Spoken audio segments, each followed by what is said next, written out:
Hi welcome back to brain cars. நம்ம இடையில கொஞ்ச நாளா வீடியோ போடல, கேப் விட்டுட்டோம். இப்போ திருப்பி நம்ம ஸ்டார்ட் பண்ணியிருக்கோம். ஆல்ரெடி நம்மளோட சேனல் வந்து ஒரு 250 வீடியோஸ் போட்டிருக்கோம், டிரைவிங் சம்மந்தம் போட்டிருக்கோம். அதில் வந்து நியூ டிரைவர்ஸு, பிகினர்ஸு, அதுக்கப்புறம் நல்ல எக்ஸ்பீரியன்ஸ் டிரைவர்ஸுமே பண்ணுற மிஸ்டேக்ஸ் எல்லாம் அவாய்ட் பண்ணி எப்படி கார் ஓட்டுறதுன்னு போட்டிருக்கோம். இப்போ அந்த லிங்க் வந்து உங்களுக்கு கொடுக்குறோம், அந்த வீடியோஸையும் நம்ம பாருங்கள். இதுக்கப்புறம் ஃபர்தராக வந்து நம்ம வந்து பழையபடி நம்ம ஸ்டார்ட் பண்ணி வீடியோ போட போகிறோம். இதில் வந்து எல்லாத்தையுமே கவர் பண்ண போகிறோம். நியூ டிரைவர்ஸு, அப்புறம் பிகினர்ஸ், டிரைவிங் ஸ்கூல் போயிட்டு இருக்கவங்க, நல்ல எக்ஸ்பீரியன்ஸ் டிரைவர்ஸ், அவங்களுக்கு நிறைய தெரியாத சில டிப்ஸ் எல்லாம் நம்ம சொல்லிக் கொடுக்க போறோம். ஆன் தி ரோட்ல நம்ம டிரைவ் பண்ணும்போது ஏற்படக்கூடிய பிரச்சனைகள் என்ன, பதட்டங்களை எப்படி நம்ம அவாய்ட் பண்றது, டிரைவிங் வந்து வித்தவுட் ஆக்சிடென்ட் எப்படி ஓட்டுறது, எதனால ஆக்சிடென்ட் ஆகுது, ஆக்சிடென்ட் ஆகுறதுக்கான ஒரு 3 கோல்டன் ரூல்ஸ் இருக்கு. அந்த டிப்ஸை வந்து நான் உங்களுக்கு ஷேர் பண்ண போறேன். அது வந்து லைவா இப்போ வந்து ஒன்னையும் வந்து டிரைவ் பண்ணி அதை நம்ம எப்படி அவாய்ட் பண்றது அப்படிங்கறத பத்தி இந்த வீடியோல நம்ம பார்க்க போறோம். இந்த வீடியோ உங்க வந்து ஃபுல்லாவே பாருங்க, பார்த்துட்டு சப்ஸ்கிரைப் பண்ணுங்க. எங்களோட லிங்க் தரோம், அதுல போயிட்டு பாத்தீங்கன்னா உங்களுக்கு தேவையான எல்லா வீடியோஸுமே இருக்கு. இப்போ வாங்க நம்ம வீடியோக்குள்ள போவோம்.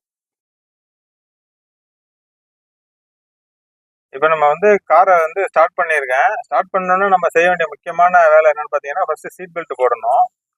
சீட் பெல்ட்டுங்கிறது ரொம்ப ரொம்ப முக்கியம். ஏன்னா எந்த நேரம் நம்மளுக்கு எப்படின்னு சொல்ல முடியாது டிரைவிங்ல. அதனால சீட் பெல்ட் போட்டு ஃபர்ஸ்ட் வந்து நம்மளோட சேஃப்டி வந்து நம்ம கன்ஃபார்ம் பண்ணிக்கணும். சீட் பெல்ட் போட்டு அதுக்கப்புறம் ரெண்டாவது என்ன பார்க்கணும் அப்படின்னா, நம்ம கார் ஓட்டிட்டு போகும்போது ரோடோட 2 சைடு பின்பக்கம் வந்து நம்மளுக்கு ஒரு தெரியுற மாதிரி கண்டிப்பா நம்ம ஒரு மிரர்ஸ் வந்து செட் பண்ணிக்கணும். என்ன நம்ம பண்ணிடுறோம் அப்படின்னா, மிரர்ஸ்லாம் நம்ம வாட்ச் பண்றதே கிடையாது, சென்டர் மிரர் நம்ம வாட்ச் பண்றதே கிடையாது. 2 சைடு மிரரையும் சரியான செட் பண்ணி அந்த பின்னால வர வாகனங்கள் வந்து நம்மளுக்கு வந்து தெரியுற மாதிரி செட் பண்ணிட்டோம்னாலே ஒரு 50% விபத்து நம்ம வந்து தவிர்த்திடலாம். எதனாலன்னு பாத்தீங்கன்னா, நம்ம மிரர் சரியா செட் பண்ணலன்னா பின்னால அந்த ஓவர்டேக் நம்ம வாகனம் பண்ணும்போது நம்மளுக்கு வந்து தெரியாது. அது நம்மளோட மிரர்ல காமிக்காதனால நம்ம என்ன செஞ்சிருவோம், அந்த வாகனத்தை கவனிக்காம நம்ம right side left side move பண்ணிடுவோம். அப்போ விபத்து ஏற்பட்டுரும். பின்னால வர அந்த சென்டர் மிரரோட பெனிஃபிட் என்ன அப்படின்னு பாத்தீங்க அப்படின்னா, நம்ம டிரைவ் பண்ணிட்டு போகும்போது அந்த மிரரை வந்து இன்பிட்வீன் கேப்ல நம்ம வாட்ச் பண்ணிட்டே போகும்போது பின்னால வர வாகனம் வந்து நம்மளோட ஒரு இதுல நம்மளோட வியூல வந்துகிட்டே இருக்கும். அந்த மாதிரி வரும்போது என்ன பண்ணலாம் அப்படின்னா, நம்ம முன்னால உள்ள போற வாகனத்துக்கும் பின்னால வர வாகனத்தையும் கணிச்சு ஓட்டும் போது நம்மளுக்கு ஒரு பிரேக் அப்ளை பண்ணும்போது அல்லது ஒரு ஓவர்டேக் பண்ணும்போது நம்மளுக்கு ஒரு அவேர்னஸ் ஏற்படும். பின்னால இவ்வளவு தூரம் வண்டி வந்துகிட்டு இருக்கு, நம்ம வந்து ஸ்பீடு எப்படி போகணும், எந்தெந்த பிரேக்கை நம்ம எப்படி யூஸ் பண்ணணும், நம்ம அதை பார்க்காம நம்ம வேகமா போயிட்டே இருக்கும் பிரேக் நம்ம அப்ளை பண்ணிட்டோம்னா பின்னால வர கார்ஸ் வந்து நம்மளோட கார்ல மோதிரும். அதனால சென்டர் மிரர் ரொம்ப ரொம்ப important. 2 side mirror, centre mirror வந்து கரெக்டா அட்ஜஸ்ட் பண்ணி நீங்க டிரைவிங் பொசிஷன்ல உட்காரும் போது சைட்ல பாத்தீங்க அப்படின்னா கார் வர்றது தெரியும், எல்லா வாகனம் ரோட ஃபுல்லாவே தெரியணும். அதே மாதிரி லெஃப்ட் சைட்லயும் வந்து லெஃப்ட் சைடில் உள்ள வியூஸ் ஃபுல்லாக தெரியணும், சென்டரில் உள்ள மிரர் உள்ள பேக் சைடு ஃபுல்லாகவே தெரியணும். இப்போ அந்த மாதிரி நம்ம செட் பண்ணியிருக்கேன். டிரைவ் சீட்டையும் ஸ்டேரிங்கையும் பார்த்தீங்கன்னா இந்த மாதிரி வச்சோம் அப்படின்னா இந்த அந்த ரெஸ்ட் வந்து இந்த இதில் இப்படி கரெக்டாக இருக்கணும். செட் பண்ணிட்டு சீட் பெல்ட்டை போட்டுட்டு இப்போ நம்ம வந்து காரை மூவ் பண்ணுவோம். மூவ் பண்ணுறதுக்கு முன்னால் பார்த்தீங்க அப்படின்னா, இப்போ வந்து ரோட்டோட லெஃப்ட் சைடில் நிற்கிறேன் ஒரு மெயின் ரோட்டில். இப்போ நான் வந்து உடனே காரை ஸ்டார்ட் பண்ணி உடனே மூவ் பண்ணிடக்கூடாது. இது மாதிரி பல விபத்து ஏற்படுறது உண்டு. இப்போ வந்து நான் என்ன எப்படி மூவ் பண்ணேன்னு பாருங்க. இப்போ வந்து ஃபர்ஸ்ட் ரைட் இண்டிகேட்டர் போட்டேன், சீட் பெல்ட் போட்டு ரைட் இண்டிகேட்டர் போட்டேன். இப்போ கிளச்சை ப்ரெஸ் பண்ணி ஃபர்ஸ்ட் கியர் போட்டுட்டு லைட்டாக பிரேக்கில் கால் வச்சிருக்கேன். இப்போ வந்து ரைட் மிரரை ஃபுல்லாக வாட்ச் பண்ணுறேன். பைக் எல்லாம் போயிருச்சு. இப்போ பொறுமையாக எல்லாம் கிளியராக இருக்குங்கிறத அந்த மிரர் மூலமாக கன்ஃபார்ம் பண்ணிக்கிறேன். கன்ஃபார்ம் பண்ணிட்டு படிப்படியாக ட்ராக்ல போகிறேன். உடனே வேகமாக உடனே நம்ம வந்து உள்ள ட்ராக்ல என்ட்ரு ஆகிடக்கூடாது. செகண்ட் மாற்றி இப்போ ட்ராக்கோட சென்டர் பொசிஷனில் போகிறேன்.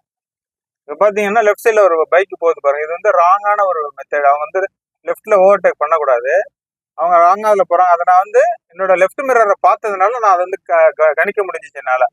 இப்போ மிரர் பார்க்குற ஹேபிட் இல்லை அப்படின்னா இந்த மாதிரி லெஃப்ட்ல ஓவர்டேக் பண்றவங்க நம்ம பார்க்க மாட்டோம். நம்மளோட வியூ ஃபுல்லாவே ரைட் சைட்ல தான் இருக்கும், லெஃப்ட்டை நம்ம பார்க்க மாட்டோம். அப்போ என்ன ஆகும்னா நம்ம அவங்கள போய் அவங்க வந்து இடிச்சிருவோம். அது அவங்கள நம்ம இடிச்சாலும் நம்ம போய் அவங்க மேலே இடிச்ச மாதிரி தான் நம்மளுக்கு கேஸ் ஃபைல் பண்ணுவாங்க. அதனால இந்த மிரர் பார்க்கறதுனால இது ஒரு பெரிய பெனிஃபிட். லெஃப்ட் ரைட்டு மிரரை வந்து நீங்க வந்து ட்ரைவ் பண்ணிட்டே போகும்போது வாட்ச் பண்ணிக்கணும். சென்டர் மிரர் லைட்டா பாத்துக்கணும். நீங்க கேட்கலாம், நான் டிரைவ் பண்ணிட்டே போகும்போது மிரரை வாட்ச் பண்ணிட்டு எப்படி கார் ஓட்டுறதுன்னா, கண்டிப்பா கார் ஓட்டலாம். அந்த பழக்கத்தை நம்ம கொண்டு வரணும். மிரரை பாக்குற பழக்கத்தை நம்ம கொண்டு வந்தாதான் நம்மளோட விபத்தை தவிர்க்கலாம். இப்ப இந்த பைக் போயிட்டே இருக்கு, இந்த பாருங்க ரைட் இண்டிகேட்டர் போட்டுட்டு லைட்டா ரைட்ல ஏறி போறேன். போயிட்டு திருப்பி நான் பழையபடி வந்துட்டேன். இப்ப ஏன் நான் இந்த இண்டிகேட்டர் இப்ப போட்டேன் அப்படின்னா, பின்னால வர வாகனம் வந்து நான் வந்து அவங்க டிராக்குக்கு போறேன்னு தெரியாது. இப்ப இவங்க வந்து போயிட்டே இருக்கும்போது நான் இவங்களை பக்கத்துல போய் ஓவர்டேக் பண்ணக்கூடாது.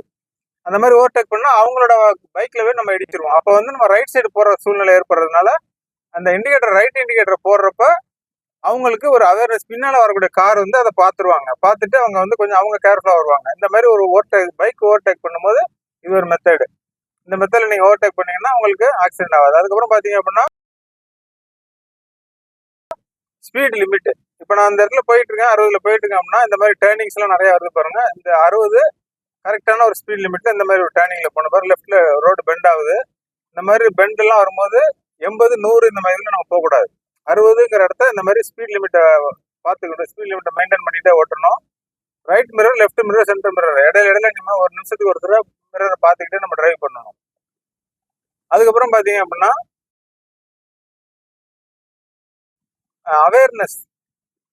அவேர்னஸ்னா நம்ம வந்து கார் நம்ம டிரைவ் பண்ணிட்டே இருக்கேன், என்ன நடக்குது, நம்மளை சுத்தி என்ன நடக்குது, ரோடோட அமைப்பு நம்மளை சுத்தி என்ன நடக்குது. இப்போ ஆப்போசிட்ல கார் வந்துகிட்டு இருக்கு, வேன் வந்துகிட்டு இருக்கு, பின்னால பாத்தீங்கன்னா ஃப்ரீயா இருக்கு, வரல, எதுவும் வண்டி வரல.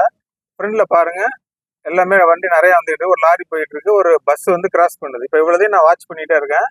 இப்போ வந்து ஸ்லோ பண்ணி கியரை வந்து டவுன் பண்ணிட்டேன், 4th கியர் கொண்டு வந்துட்டேன், பிரேக் அப்ளை பண்ணி இப்போ ஃபுல்லா ரெடியூஸ் பண்ணிட்டேன். பாருங்க இப்போ இதால ஒரு பஸ் வந்து கிராஸ் பண்ணிருக்கு. இப்போ இதெல்லாம் வந்து நான் கணிச்சு இந்த மைண்ட்ல வந்து இதெல்லாம் நான் வாட்ச் பண்ணிட்டே போறேன். இப்போ இதெல்லாம் வந்து இந்த சிந்தனை இல்லாம நான் பாட்டுக்கு ஆக்சிலேட்டர் கொடுத்துட்டு இதெல்லாம் வாட்ச் பண்ணாமே போனேன் அப்படின்னா திடீர்னு ஒரு வரக்கூடிய ஒரு இதை நம்மளால சமாளிக்க முடியாது. அப்ப என்ன அவேர்னஸ் அப்படிங்கிறது என்னன்னா விழிப்புணர்வு. நம்ம எந்த ஒரு வேலை செஞ்சோம்னாலும் அதுல 100% நம்ம விழிப்புணர்வு இருந்தா மட்டும்தான் அதை முழுமையா செய்ய முடியும். டிரைவிங்ல வந்து 100% விழிப்புணர்வு இருந்தா மட்டும்தான் நம்ம வந்து உயிருக்கு வந்து உத்தரவாதம். இப்ப ரைட்டு இண்டிகேட்டரை போட்டு நம்ம ஓவர்டேக் பண்ண பாருங்க. இந்த மாதிரி ஓவர்டேக் பண்ணும்போது பாருங்க ஆப்போசிட்ல ஒரு வண்டி வந்துகிட்டு இருக்கு, அதை கணிச்சு நம்மளால ஓவர்டேக் பண்றதுக்குள்ள அந்த டிஸ்டன்ஸ் கரெக்டா இருக்கான்னு பார்த்து தான் நான் ஓவர்டேக் பண்ணேன். இப்போ என்னோட ட்ராக்குக்கு வந்துட்டேன். இப்போ பாத்தீங்க அப்படின்னா ரைட் சைட்ல ஒரு கார் போயிட்டு இருக்கு பாருங்க. இப்போ இந்த கார்ல நான் பாத்துக்கிட்டே இருக்கேன், இதான் அவேர்னஸ் அப்படிங்கிறது. பின்னால லாரி வருது, அது சென்டர் மிரர்ல பாத்துக்கிட்டே இருக்கேன். முன்னால ஒரு பைக்ல போய் இதெல்லாம் வந்து அவேர்னஸ். இந்த மாதிரி நம்ம வந்து அவேர்னஸ் வந்து 100% நம்ம ஒரு விழிப்புணர்வோட நம்ம கார் ஓட்டும் போது கண்டிப்பா நம்மளுக்கு விபத்து ஏற்படாது. அதுக்கப்புறம் கெஸ் பண்றது, இப்போ நம்ம போயிட்டே இருக்கோம் அப்படின்னா ஒரு ரோடு டீ ரோடு வருது அப்படின்னா அந்த இடத்துல இருந்து யாராவது கிராஸ் பண்ணுவாங்க அப்படிங்கிற மாதிரி நீங்க நினைச்சுக்கிட்டே நீங்க அந்த இடத்த போகணும். பாருங்க இப்போ ஆடு வருது, இப்போ இண்டிகேட்டர் ரைட் இண்டிகேட்டர் போட்டா இந்த பக்கம் போறேன், மிரரை பார்த்துட்டு தான் இந்த பக்கம் போறேன், திருப்பி வந்துட்டேன்.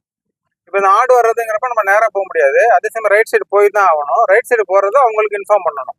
இதெல்லாம் வந்து ஒரு முக்கியமான ஒரு அவேர்னஸ். இதெல்லாம் நம்ம செஞ்சு டிரைவ் பண்ணோம் அப்படின்னா கண்டிப்பா நம்ம விபத்தை அவாய்ட் பண்ணலாம். இப்போ இந்த இடத்துல வந்து ஸ்பீட் லிமிட் ஒரு 60 இல்லை 70 வரைக்கும் தான் போகணும். இதுல இருந்து 100 இது மாதிரிலாம் போகக்கூடாது. இந்த மாதிரி ஸ்பீட் லிமிட்டை மெயின்டைன் பண்ணிட்டு அவேர்னஸ் ஒரு விழிப்புணர்வோட நம்ம கார் ஓட்டும் போது நம்மளோட கார் செட்டிங்ஸ், மிரர்ஸ் எல்லாமே சரியா இருக்கும் போது கண்டிப்பா நம்மளோட டிரைவிங் வந்து பர்ஃபெக்டா இருக்கும். அதுல எந்த மாற்று கருத்தும் கிடையாது. இதை நீங்க வந்து இந்த மெத்தடை ஃபாலோ பண்ணி டிரைவ் பண்ணுங்க.